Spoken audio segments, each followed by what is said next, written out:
What is up? What is up, YouTube? This is your boy Armaret, and I'm bringing you another special video today, gearing up for the PS4 launch. It's going to be out this Friday, November 15th. And I'm going to bring you the specs and information on two of the big launch titles, Killzone Shadowfall and Call of Duty Ghosts.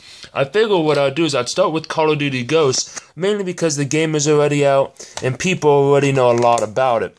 So I'm not going to get too much in the gameplay, but I just want to show you what comes with it. So you get the case. It is advertised that there is going to be a season pass. 4 DLC packs. You're going to save $10, so it's the same price as usual, and you're going to get your disc. The back of the packaging looks exactly the same as the other systems, though I do want to point out, before I get into the specs too much, is that when Kotaku recently released the specs of the PS4, they did say that PS4 was going to have a 500 gigabyte hard drive, which I thought, this is fantastic, that's a lot of memory, this is good. And then you look at the back packaging on the games and you realize why it's going to have a 500 gigabyte hard drive. And let's zoom in here to the PS4. So as you can see, it's 1 to 2 players locally, requires a DualShock 4, and here's the big one. 49 gigabytes of disk drive space minimum to use. And this is why it's going to be so huge that the PS4s are 500 gigabytes, because this one game alone is 49 gigabytes. The online network play is 1 to 18 players. This holds firm with the statement that they're going to do 9v9 maps, so you're going to need additional space. And unlike the Xbox One, this is going to be running at a native 1080p output resolution, not a 720 and upscale. You do have an online play and offline play. So the offline play is single player, online player is multi. They do have dedicated servers this year, though you do have to have a PlayStation Plus membership in order to play online. So that has changed from the past, where all PS online gaming was free. Not anymore. So you do have to budget that in. It's about $50 a year. And then last but not least is PS Remote Play. So if you have a Vita, all PlayStation games, they've said you'll be able to play remotely. I'm really intrigued to see how this is actually going to work out with games like Ghost and a Vita, in which you're outputting at 1080, and the control scheme is so drastically different from that of a Vita. If you think of Vita, it's harder to control, the sticks are a lot closer, so it's going to be interesting to see how they integrate the two going forward. So next, I want to move to the game that is the true system seller.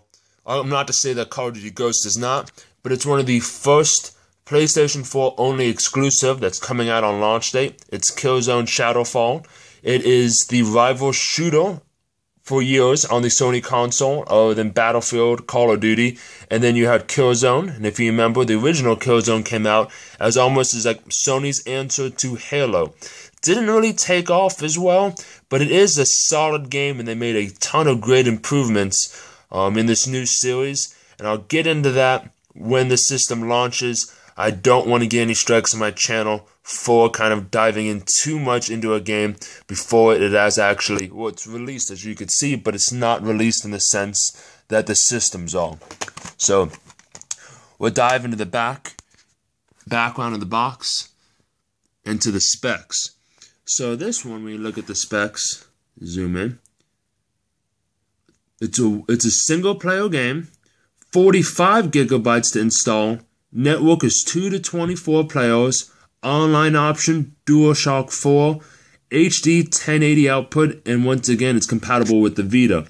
So if you compare this to Call of Duty Ghosts, which had an online play option, and then as what they deemed to be offline play enabled and online play optional, this one's just listed as online play optional, which makes the assumption that it's also offline play enabled, though yet not specifically stated. The online plays between 2 and 24, while Ghost was 1 to 18, so you can have much bigger, much more hectic maps on this one, and it is also Vita compatible. For those of you who actually don't have the game Mercenaries, I say it's a great pickup. It's almost like the companion for this game. And what I was really intrigued about, when you get into the actual system, so you have the disc, with a nice little image behind it. They give you a 7-day free trial to to PlayStation Plus. So right out of the box, you do not need to buy Plus. You can try it for 7 days. And this was something that I thought was incredibly clever, because they have not done something about done this in a while. And let me pull this out. One of the big things I remember growing up on as a kid was that every single book came with an instruction guide, and they kind of did away with that due to cost and budgets. What Killzone Shadowfall has actually done is they've gone in and they've used the exact back of the case, and they've used it to actually show off the button layout.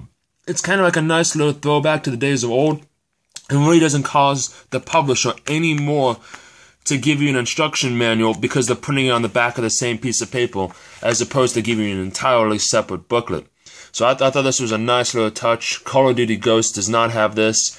I guess their interpretation is that everybody understands and knows the Call of Duty control scheme at this point. But there you have it. The two major shooters that you can buy on launch day for the PS4, your Call of Duty Ghosts and Killzone Shadowfall. Once the system comes out on the 15th and I'm allowed to actually post video of both, I'll be doing that. Hopefully you enjoyed this video. Took a lot of information about the different specs and the single player, one player only, and the two player, and you enjoyed it. As always, please leave comments below and like, favorite, and subscribe. And as always, have a good day.